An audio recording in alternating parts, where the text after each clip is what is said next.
On doit être très correct dans la vie. Et je suis étonné de voir que c'est l'armée. L'armée va attaquer un individu. Donc vous avez le temps. C'est pas possible. Vous avez le temps d'aller parler de ce que Kabongo a dit. Allez, suivons un peu. Je vais remettre ça pour vous tout le monde. Allez, suivons un peu, rapidement. Dans l'armée que cache Gilles Banza, vidéo mise en ligne le 13 septembre 2025 dans les médias et réseaux sociaux, les youtubeurs et tiktokers Honoré Kabongo Chibundi s'en prend particulièrement au chef d'état-major général des forces armées de la République démocratique du Congo, le lieutenant-général Banza Mouilambwe Gilles, tout en mettant en cause le choix porté par le commandant suprême sur la personne du chef d'état-major général. Il s'est même permis de douter de la loyauté du général Banza et de dire qu'il a fui Uvira alors qu'il y est resté même après le départ du chef de la délégation. Voilà, parce que c'est 4-5 minutes, mais il a fait 4 minutes. Hein? Non, nous ne doutons pas du choix de Tshisekedi. Nous savons que c'est le président Tshisekedi qui a choisi ou bien qui a fait l'ordonnance de Jules Banza. Mais nous pensons que c'est un mauvais choix. On ne doute pas de ce que le président a signé l'ordonnance. Si tu doutes, tu n'es pas intelligent. Il ne faut pas tourner les mots. Il faut rester dans le terme. Nous ne doutons pas du choix du président de le mettre lui comme chef. Nous savons qu'il a été influencé par Franck Tombabouamunda. Et nous savons que c'est un mauvais choix. Ça, c'est de 1. De 2, ce n'est même pas Honoré Kabongo qui a commencé ça. C'est moi qui ai commencé ça. Ah, tu ne savais pas ça? Oui, c'est moi qui ai commencé ça. C'est une vérité. Tu veux que je mette des preuves? Le général avait fui Uvira. Il avait fui Uvira. Il est parti dormir à Bujumbura. Pourquoi tu ne veux pas accepter ça? Tshisekedi, le président du Congo, est au courant. Comment toi tu peux... Tu vois, finalement, Namonike Basuki, intelligence exatée, Maël exatée, Sylvain Ekenge vient une fois de plus montrer son incompétence. Il n'est pas digne d'être le porte-parole de l'armée congolaise. C'est très dangereux d'avoir les gens qui sont en train... C'est-à-dire que, tant qu'on monte vidéo, il y a Kabongo, il a dit au général qui est un général, Kobangate, n'a pas détruit petit wana. Non, ne faites pas ça. Parce que vous savez, le général sait qu'il était au Burundi. Qu'on demande à Chabani, qu'on demande à Lézère Tamboué, qu'on demande à tout le monde qui était là-bas, ils savent ça. Comment vous voulez nous embrouiller comme ça? Qu'on demande au président du Burundi, il sait que Banza a dormi là-bas. Et votre président, le président Tshisekedi, est au courant de ça. Obozo Bomba Nini. Voilà le grand problème que vous avez au Congo. Donc, ça vous choque, hein? Ça vous choque maintenant, vous voulez rapidement venir pour... Il faut déjà casser ça. Kabongo, c'est un journaliste. Vous faites votre travail. Si le général a eu peur, il a fui. Il a eu peur, il a fui. Dites-le. Vous avez peur de quoi? Vous êtes en train de protéger les incompétents. Vous ne pouvez pas protéger les incompétents. Vous devez laisser et que le monde parle. Et que Tshisekedi, le président de la République, qui a fait l'ordonnance de Jules Banza, sache que Jules Banza, qui n'a ouvira, alors qui n'a ouvira té. Parce que même quand Chabani a côté l'avion a commis, bah et si Chabani que Nassima, Moutounaya la l'a ôté, Azana Burundi. Comment vous voulez mentir les gens? Pourquoi vous faites des... Et puis tout ce qu'il a dit comme vidéo, il a montré les images. Il y a Lukuta. Moi, je vous ai dit que j'ai causé avec l'assistant de qui? Yakutumba. Mais l'assistant m'a dit qu'on lui avait posé la question. Lui, Chabani a posé la question à ce général. Le général, toi, tu le défends, tu n'étais même pas là. Il ne faut pas défendre, papa. On a dit, est-ce que tu as à dire? Je n'ai pas un mot à dire. Oh non, il a vu les Ouassalènes de son causé comme ça. Dans la salle, quand on lui a posé la question, il avait parlé. C'est triste. Et vous nous perdez le temps inutilement comme ça. Suivez. Je vais vous dire, je vais vous mettre ma vidéo. Et ma vidéo a été faite avant la vidéo de Kabongo. Allez-y voir, vérifiez. Parce que j'ai vérifié avant de mettre ça. Suivons. Ça, c'est ma vidéo. Suivons une fois de plus. Suivons. Je vais vous dire des choses. Vous êtes là? Il n'y a rien dans la lettre qui dit que c'est étonnant de voir que ce général était en bonne santé. Il a succombé. Nous voulons même faire l'autopsie. On ne dit même pas ça.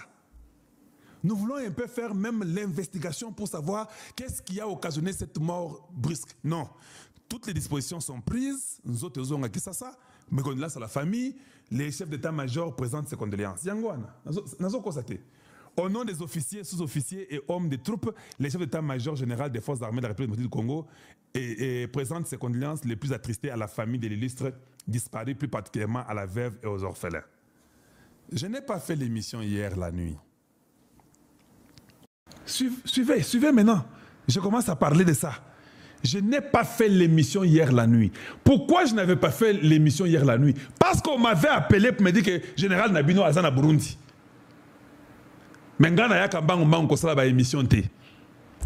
J'ai appelé Jean-Claude Moubenga. Je lui ai dit que moi je ne fais pas les émissions 2 fois par jour. Je fais une fois, c'est fini. Général Nayo Akimi Azana Burundi. Aza Kunate. Benga Batnena Soto Azate. Il a pris son cortège, ils ont traversé. Suivez.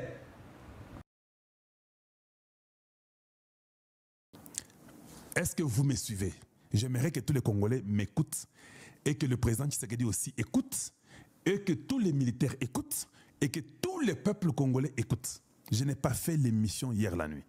Il me restait 1/10 pour que vous voyez seulement Kalonji Live. Il est 19 h chez moi aux États-Unis. Je reçois un coup de fil de Burundi. Jules Banza a dormi au Burundi hier. S'il dit non, je sors les images. Les chefs d'état-major qui présentent les condoléances de celui qui est mort là, qui présentent les condoléances de celui qui est mort, il a dormi à Bujumbura.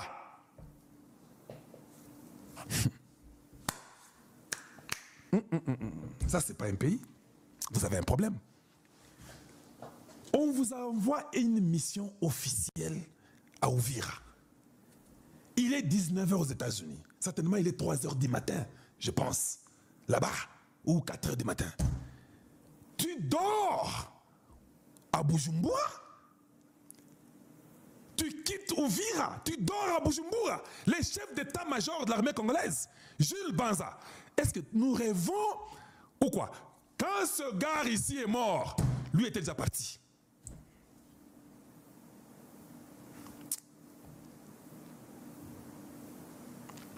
Qui c'est qui dit?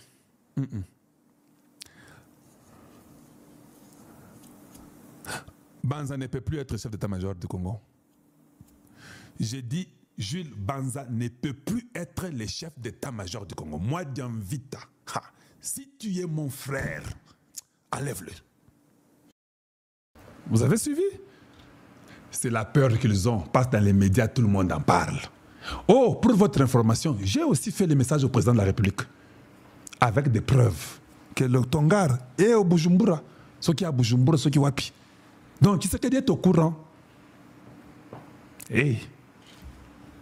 Alors, il ne faut pas venir commencer maintenant à montrer aux gens, HK Bongo, vous savez, il ment, il ne connaît pas les tactiques de l'armée. Est-ce que ça a besoin d'être, est-ce que j'ai besoin d'être militaire pour voir que quelqu'un a fui, il a dormi ailleurs? Est-ce que j'ai besoin d'être militaire? Tu vois comment on aime manipuler les gens. Ce sont ces militaires-là qui sont là, qui ne font rien, qui mangent l'argent du contribuable. Nous avons le droit de parler. Jules Banza ne mérite plus d'être chef d'état-major. Même le Burundi s'étonne. Votre chef vient dormir chez nous. Donc Ekenge Sylvain, lui, veut protéger un général incompétent qui a fui. Donc, ces gens sont complices contre Tshisekedi.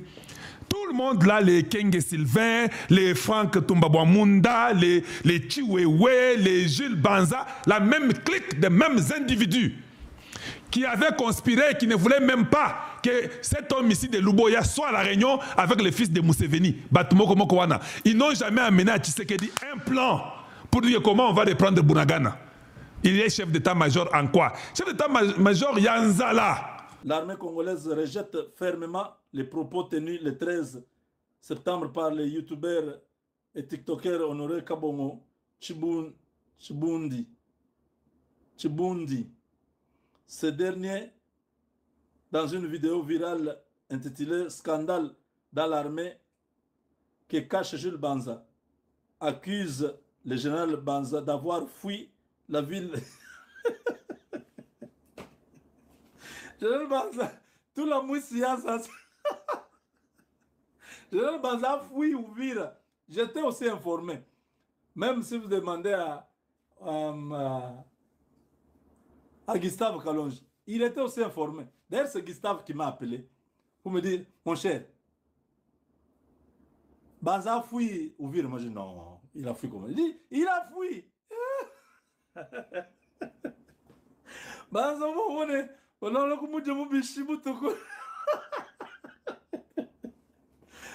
n'avait même pas confiance à ses propres militaires, les chefs d'état-major. Donc il pouvait même prendre 2000 militaires, dormir autour de lui toute la nuit, ou bien chanter toute la nuit, hein, faire le feu du camp.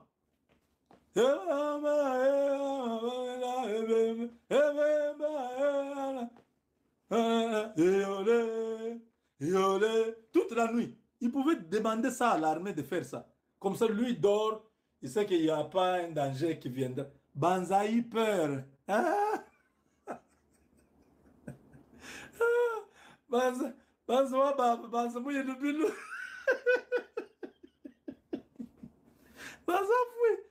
Banza fouillé qui? Il avait peur que l'M23 allait prendre la ville d'Ouvira la nuit, là, comme ça, il devient prisonnier. Sylvain Keng n'a pas supporté qu'on dise que son chef a fui. Non, il avait fui. J'étais informé. Je ne sais pas, j'étais un peu distrait hier. Hier, j'avais déjà prévu de parler de ça. Mais bon, on aurait à parler. Bon, plutôt, Kalonji aussi a parlé. Moi, j'en parle aujourd'hui. Donc, Gilles, ouais. Vous avez écouté? Il a fui. Moi, j'étais d'ailleurs gentil. Moi, j'ai dit que non, il a dormi à Bujumbura, juste pour être un peu content. Il avait fui. Il pouvait mettre même la chanson, comme Jean-Claude dit, Batatanzembo, que les gens chantent là dehors, 2000 militaires, alors tu vas dormir. Voilà les militaires, voilà les militaires. C'est celui-ci que Franck Tombabouamunda avait recommandé, c'est Tshisekedi que non, Zoa Petit, oh, qui est mon adjoint, a comme chef d'état-major. Il a peur. Et vous pensez qu'il peut aller planifier pour que nous puissions reprendre Bunagana? Alors pourquoi on a besoin d'un général inutile? Un général de la très mauvaise qualité, qui fuit son pays, qui a les militaires plus que tout le monde. C'est surtout ça. Oh, bagarre des républicains. Oh, Nani, DG à RVA. Oh, directeur à Nani, aéroport Yandi. Oh, directeur général et Asmel. Oh, chef d'état-major. Tout ça, ça n'a pas sa place. Ce qui va te sanction ma capacité. Vous devez punir les gens. Tout ça, ça n'a pas sa place. Ce qui va te sanctionner.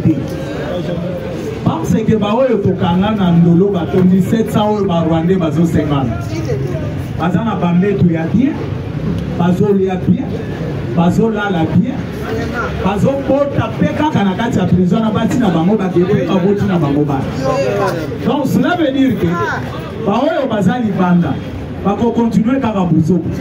Et par exemple na ba prison na ba téléphone, bazo commander ba faire na ba ko libanda.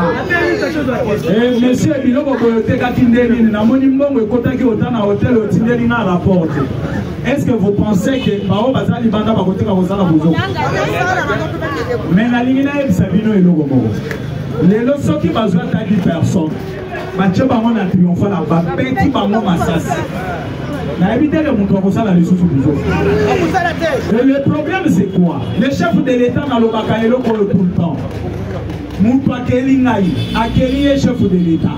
Akeli babino sur la télé mais Zambe jour au monde na lona que Satan va dire envier kaka kiti na ye.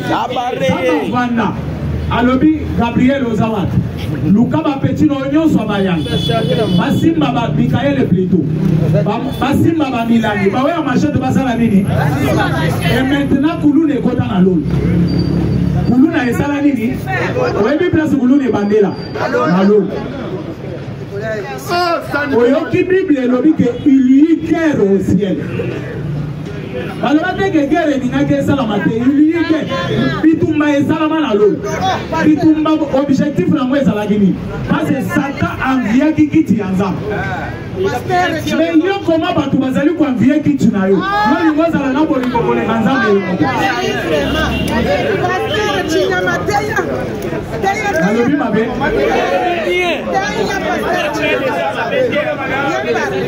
Quelle est alors la peine assez? Satan botola équité. Satan peut imposer acte mobo ya botola équité. Mais le fait à télémika alouli. Alouli. Donc idée kaka ya geno na ipe na cause pe borol. Zamba lobi petit oyo na kotike la état lisusu. Et Satan était l'ange le plus beau.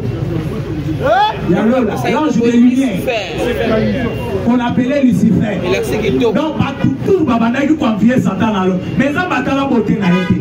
Atala kitoko na été. Aebisi kaka Mikael zwa ba petit na nyonso. Vous ça la petit au koulou. Na liliko na lola beta caméra. Zwa micro beta na mutu. Et après ça malobi bo ça la nini. Bo baka ina mobi. Et si les gens s'attendent à ce qu'ils aient besoin de l'eau. Et les gens qui ont besoin de l'eau, réunion de qui a besoin de l'eau, Satan est au bête à tour. N'a l'eau la tête. Est-ce que n'a l'eau la bana zambe bazani? N'a l'eau la il y a que des travailleurs. Il y a zambe. Bana zambe zayo na ngai. Amen. Et la carte à réunion bana zambe, Satan est au bête à tour.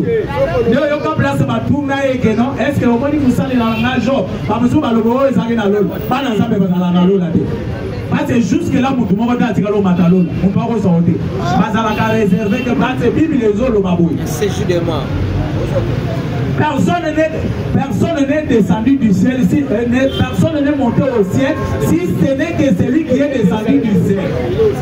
Donc, Moutou, Amatana Lola, Ezaka Kaoya Kitaki na Lola, Ezana, Eza Jésus Karayomo. Il ne peut se vivre. Comment t'as l'information? Et Bélé Bazoloba. Kamere akolonga ba mususu balobi akolonga te ba o ba pesi mongo même peuple tozolo ba kamera ko salani nazo tangela bino message ya madame Anita Chati akomeli camarade na ye nana yebisaki bino ke même réunion oyo basalaki na oyo yao interinstitutionnel bato bakota te ngana zaki na kati ya réunion soki bazo sala réunion baza 5 ils sont à côté 6e personne et Zamba. Alobi mabe. Bien. Il logo ya madame Amida Chati. Vous voyez pas bien que oyo vraiment caméra zo sala yoka. Madame Amida Chati abandaki kosolola na camarade na sur WhatsApp. Akomeli ewe. Camarade na c'est madame Pamela. Alobi na si mon mari perd son poste de président de l'Assemblée nationale, je serai obligé de divorcer.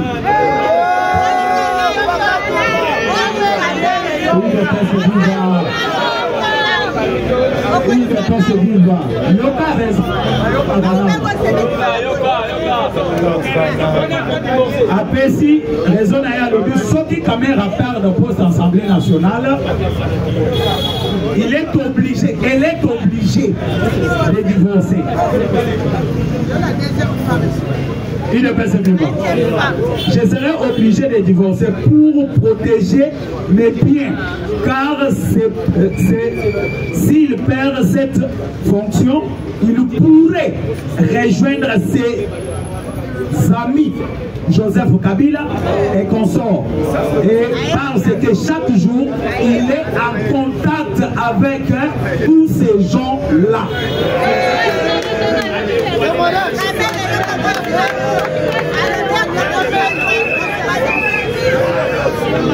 UDPS Viva. UDPS Viva. Mais elle a dit là qu'elle va Pamela éviter que Stani a besoin. Donc, quand il y a mis dans le monde, azo comme la camarade na Pamela. Mais Abouladi bazo solo la maman mi balé, message est banal que ne pas troisième personne et ça là il a. UDPS Viva. Quand c'est cette dame bilo kwa zoloba, alobia mopambate. Ala la kana kamere na ndako moko. Alia kanae. Mais à Monica Zana Babienaï, ce qui a divorcé la caméra, une fois caméra couille, selon Amida, caméra va rejoindre ses anciens amis. Parce qu'il est en contact chaque jour avec ses anciens amis. Donc cela veut dire que Amida Monica a caméra ceux qui les l'homme les autres hommes à l'élo. Ma petite motion, que caméra couille, Amida Zosé a déjà divorcé pour protéger Babienaï. Les raisons n'a pas pris. Abi pas c'est ça qui a dit moi si à Kabila, il y a Kagame et ce qui a dit moi si naï. Cela veut dire que une fois il sera condamné, même à bien ami de Babosala Nini. Et quelque part on a la voix PCRS.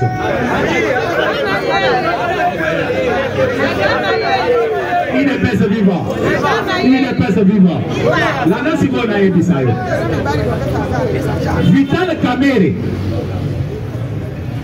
Dossier Ozoyoka a rencontré le chef de regroupement politique. A payé Bamo 500 $. A segui Babolimis.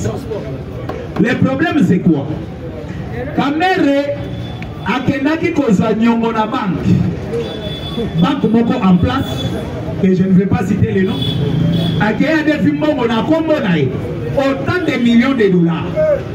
À Zimbabwe, si quand on a dit qu'on fout en Congo, on a frais de fonctionnement de l'Assemblée nationale. Et frais de fonctionnement, ils ont les candidats là-bas. Donc déjà, ils ont récupéré un bon caméra salagénine. Donc l'État congolais a dit qu'on fout la caméra privée. Donc la caméra est l'Assemblée nationale a petit député que non, frais de fonctionnement, ils ont dit. Vous voyez qui côté au gouvernement, balobi, pour payer sa frais de fonctionnement. UDPS Viva. UDPS Viva. La nation qu'on a expliqué. Les caméras est comme une motion, ils ont dit côté les maïkomi côté. Accueillir pour collaborer dans la banque. Il faut que les gens il faut que la présidente assemblée na. Woti kambo mo oyo ekoya boka tate. Woti kambo ele kanyoso. Non mona e malamoko e pas ma député ko s'excuser. Qui s'excuse ça qui dit est mort est conscient. Azali vraiment la conscience na yenyo soke non. Mbongo oye yaka na zwa kamona sale la moma kaponanga. Et maintenant, on va assurer à ma député que cette fois-ci, on va kobongisa nyonso. Si on kobongisa, gouvernement est pression bomote. Mbongo yo kobongisa na moye outil. Et les députés aussi de Royer Bissabino. On a causé la bavanture. À beaucoup dans le peuple. UDPS Viva. Et lui a besoin de chef de l'État et avion. Honorable Cédric Aouti Koloba, mais avec Tika Likolo. Le plan est banni dans le stade des martyrs. Je vais vous dire quelque chose. Bakagi Batoyer veut, Bakagi Snell, mais pourquoi Batiki Batoyer Fédération en football? Ah, ça dit c'est fallait pas gagner. La fédération va dire parce que c'est un coup d'état. Les hommes ont football, les hommes politiques, c'est un coup d'état. Stade de Martyrs, ils ont combien de places? 80 places. Il ne peut se vivre. Stade de Martyrs, ils ont combien de places? 80 000. Billets produits pour un match à Sénégal, ils ont combien? Plus 120 000. Si quoi 30 000 à l'Icolo, au Tchad, 40 000 à l'Icolo. Et 40 000 déjà, Tchana Moutouke, ils ont fois deux nombre de personnes, par contre, on a 20 000. Et posez maintenant. Babia n'a pas produit révélé pour battre plus dans le stade. Et puis, plan Ezalakini, il y a 40 000 euros de cotisation. Et Babia est amolé dans ma boque à battre, dans ma boque à individu. Au coup de mon tomo bazana 500 billets, mon tomo bazana 300 billets, mon tomo bazana 1000 billets. Pas du amour, Nyama. Et leur plan Ezalaki, les chefs de l'État, vous allez la martyr. Comme les chefs de l'État aient la martyr, nous avons dit que si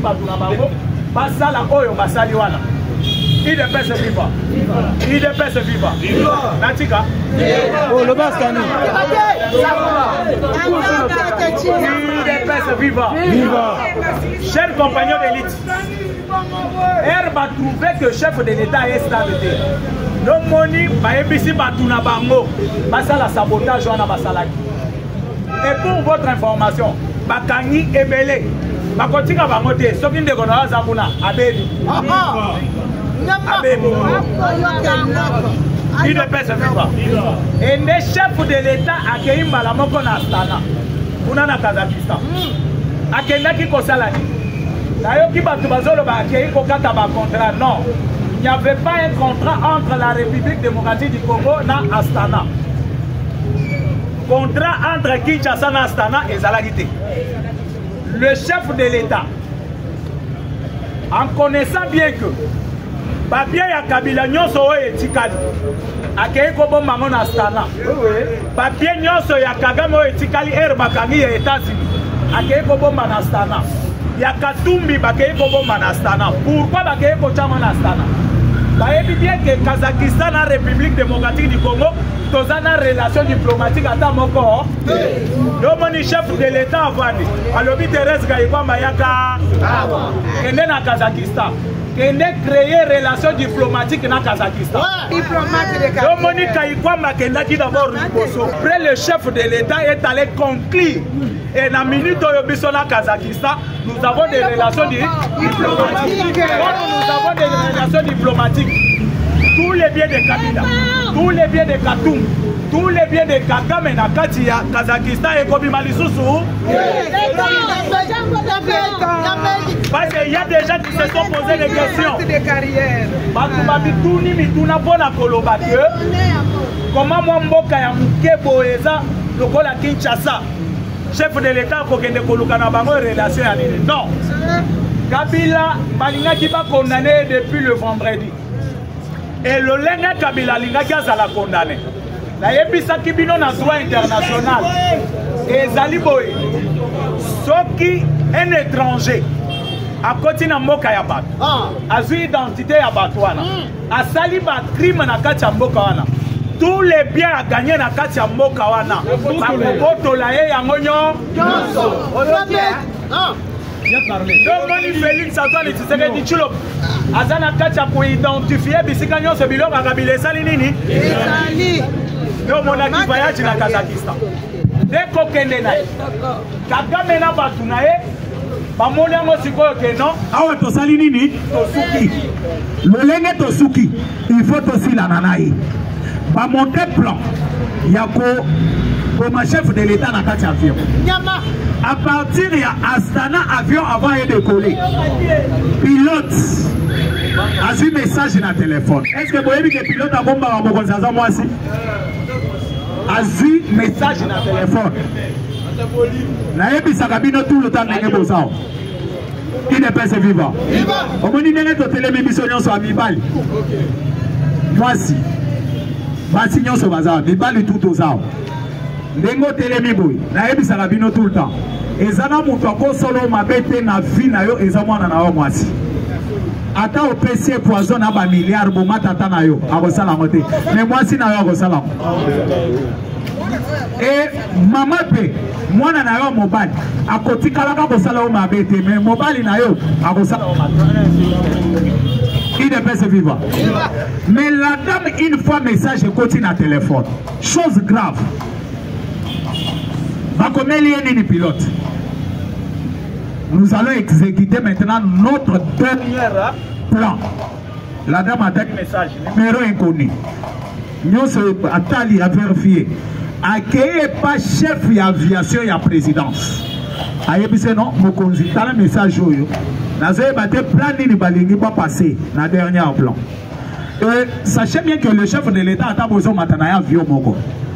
Batu musu bazana ba matana avion ba kitaka na mais ozana ta ya kosolula na yete. Okupusa na pembeni na yete. Botika ye béton. Botika ye béton à sala même tina campagne à chef de l'État. Ayebi millions bien. Comment on est à la béton? Il ne peut se vivre. Et un chef de l'État et un chargé à aviation à présidence a dit message à salir violence par tous les moyens à mon chef de l'État. Parce qu'il n'a pas le temps de voir le chef de l'État dans un avion. Le chef de l'État va dans un siège au Mobimbaye Mogo. Mon tout le monde pousse à la pembeni na été. Attends aux pilotes aux autres avions, on pousse à la pembeni à Mogozité. Il ne peut se vivre. Mais chef d'aviation a quel comme on chef de l'État par la qui c'est message. Le chef de l'État a donné message à Seki. A ebisi bango besoin message au botina on a pas service. Batinela on a service après avion est décollé. Avion n'est décollé Kolombo Kazakhstan et comme Atiawa. Kérosène les a déjà calculé. Et ça dès que toko kitana na nini na pompe ya essence poto bakisa soki esili et demande toko mana monga ta toko cha carburant. Chef de l'État vit le lengazo ke de lena makambo mikolo asala ka lisusu baskale te alongoka directement place azali ayo kitana mboka na ye. Il ne peut se vivre. Les choses graves bato balingaki basala mabe batangaki kombo bakomi na avion te. Na avion bakomi kombo nini? Na avion bakomi kombo nini?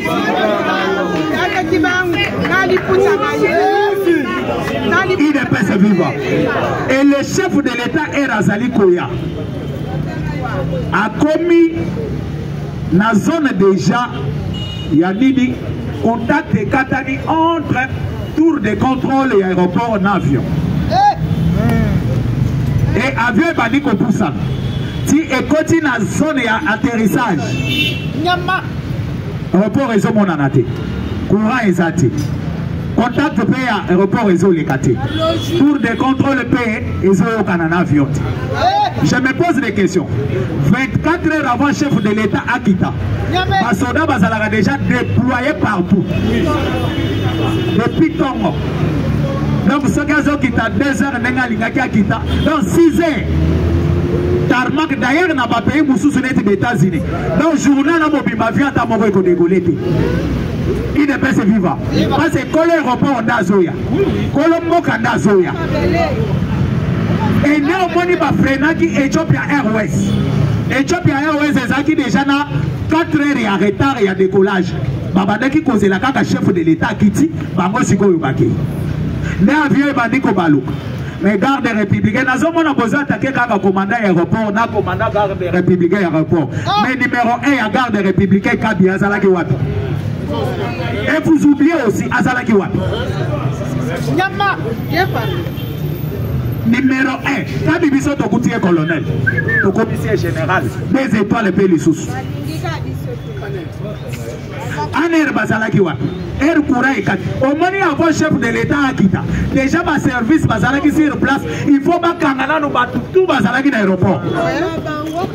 Parce que Air Bozota non, éthiquement 20 minutes chef à Kita. Courant est zaté. Mais pour dire que le côté Batunion se passe à l'aéroport, tout le monde est suspect. Mais tout le monde, oh Bazalaki au service, même à Bazalaki dans l'aéroport, Bazasi, suspect. Il ne peut se vivre. RFI. France à Radio France Internationale. Balobi boy. Bazali kopesa na montagne en bon. Oyo directeur ya report ya dit la Swaki. Bango ba français ba yebeli moi. Kopana bango. Côté. Balobi az 885 $1000. Pas même million mais $1000. De ba pesa ki. Siko bango ba français ba yebeli moi. Wapi. Il ne peut se vivre. Il ne peut se vivre. Chose grave.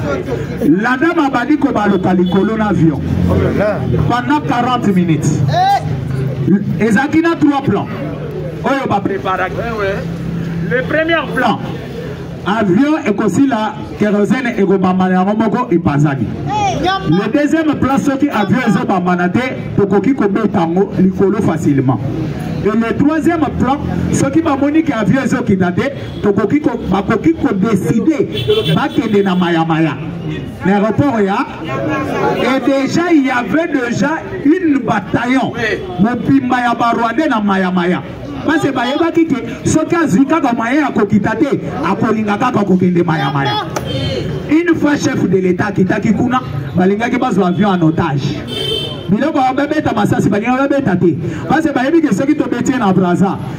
Comité international bakolandela bakoyeba ke avion ezalaki abati na Brazza. Bakozwa chef de l'état en otage na équipage na ye mobimba. Bakena bango na Rwanda. Balinga ba parce que yo pilote zo kumba bachelo munduki na mutu. Mutu nyo sazana avion azana munduki na mutu. Toketi na Rwanda. Mbala moko bolinga bomo na siko Kagame zobi manachi sekedi asimbie. Ayebise bota la beton na bino siko bolobaki yeyo azana ngai. Na zuyete. Il ne peut se vivre. Bon moni sikoyo en prenant cette option, la dame a proposé mbala moko na chef de l'État. Et pas Batou Basalaki na Katianini que non, on peut partir même na Maya. Le chef de l'État a ABC pilote abi pour quitter l'aéroport à Tamogoté. Aéroport na kokite zaka ke aéroport yanji. À part aéroport yanji les ala place mususu na kokitate. Et avion na kacha kobaluka. La dame a eu conscience. Il y a parce que bayebani ba air à décollage ba ngonyo so ba pilote na bazala. Nde ayebi ke Ethiopia Airways ndenge biso to zaki likolo e matite. Abengi pilote ya Ethiopia par téléphone. Les pilotes à Ethiopia nous sommes là tous l'atterrissage pour biso to sala nini to décoller. Aebise moyen à quitter zati abi oui effectivement l'aéroport Minda ezati. Les pilotes à Ethiopia Airways abi le seul moyen à koki ko sala eza ya ko chelo ba foire. Il y a avion na ngana tarmac no olanda kaka foire. No okiti. Et des opérations pareilles. Basala kamo pas n'importe quel pilote. Parce que au kosa la taxi au qui t'en a sens soit au kosa la taxi. Taxi c'est comment? Au moins la cavia qui teli musika et bandi koya mamuti ezole mbisa mamuti et kokota na kati aéroport. Et maintenant au kosa la robot moté aux obligé à aller directement pour coincer avion. Si on se coincer avion bien au panzi avion. Ba tout bazala kati basali nini ba kofi. Il ne peut se vivre. Les chefs de l'État à ABC fait ce que ABC. Les pilotes de Ethiopia Airways a obligé à Mitukatu Bazalaki l'aéroport n'a pas vu Moussous pas payer sa famille. Parce qu'il y a dit que Ozali Kolo a sa pilote. L'Iwa est l'Ingézoye et qu'on soit payé. Il fallait te sauver. Et les pilotes de Ethiopia Airways a salé d'abord, pas pour les présidents, c'est pour d'abord leurs collègues pilotes Ozalaki Likolo. Il ne peut se vivre. Et c'est comme ça, Basali Lobana, avion et sali shit libre. Et Bambani n'a été l'ennemi. Pour quitter le chef de l'État directement dans le pied d'avion à l'ordre à Ebisika Bitika par ordre nayo tu m'as trahi.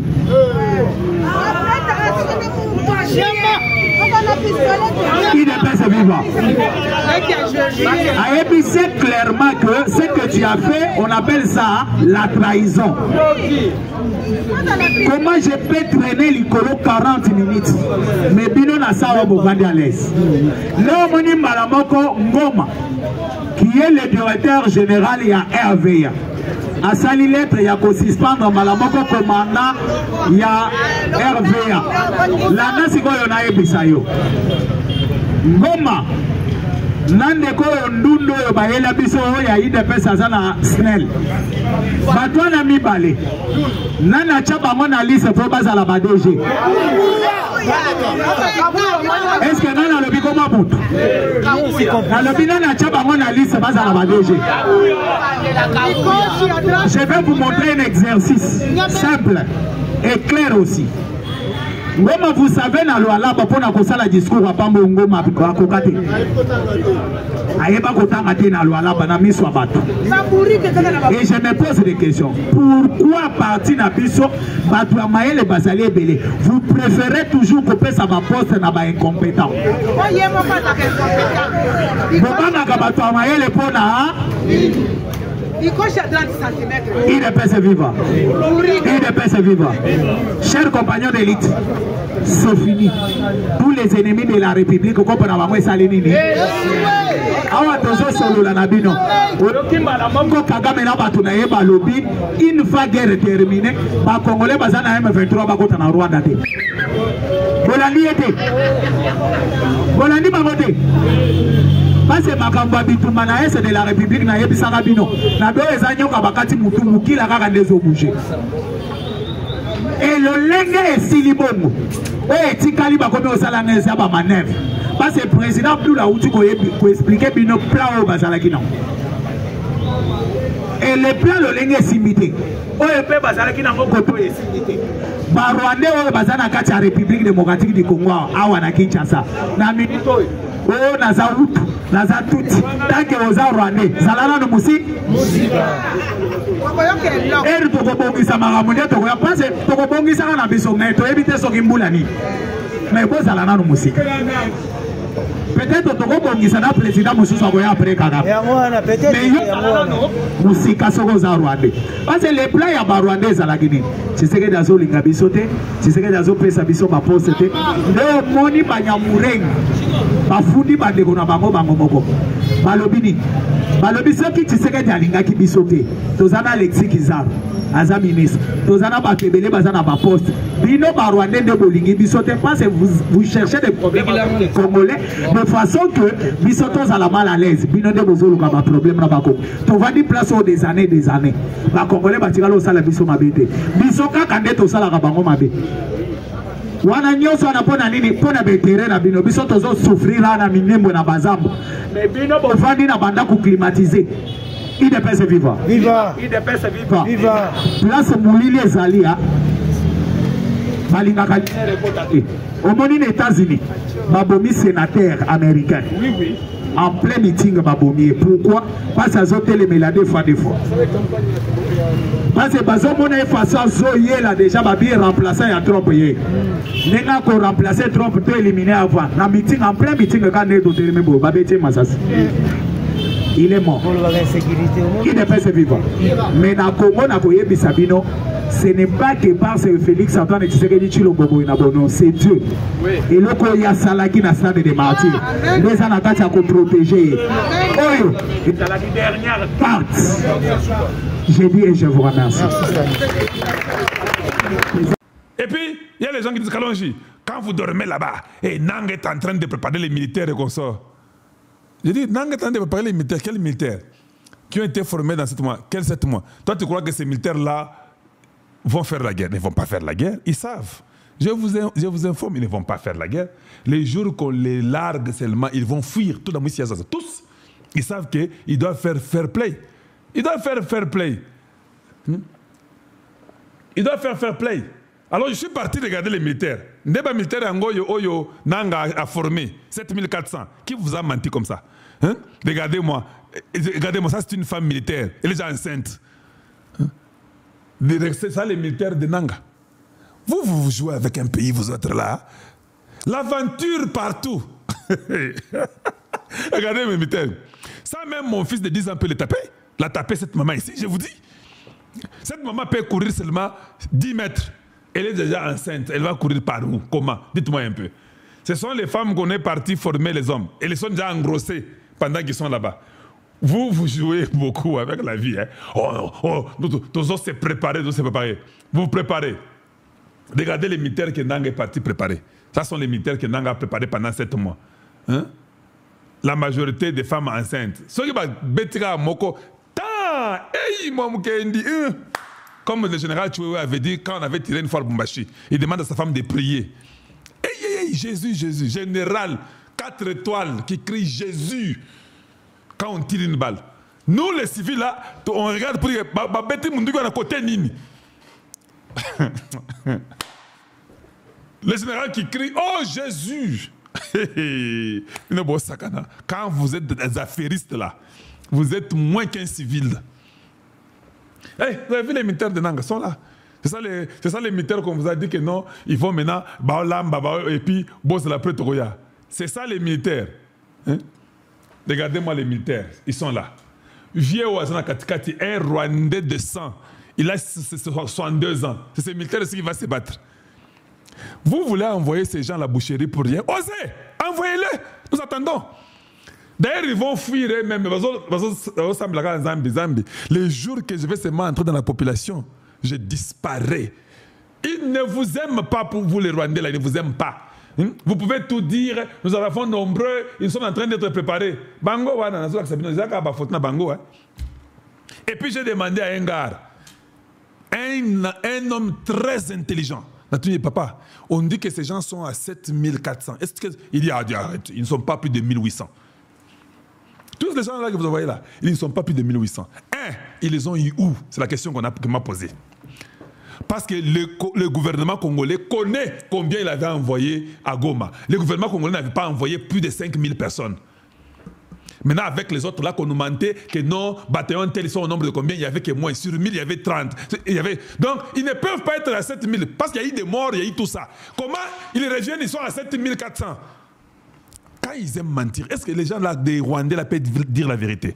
1800 personnes avec des femmes enceintes comme celles-là. Ils sont là, et tous ces monde. D'ailleurs, tous ces gens ici ont déjà dit à leur famille que soyez calmes.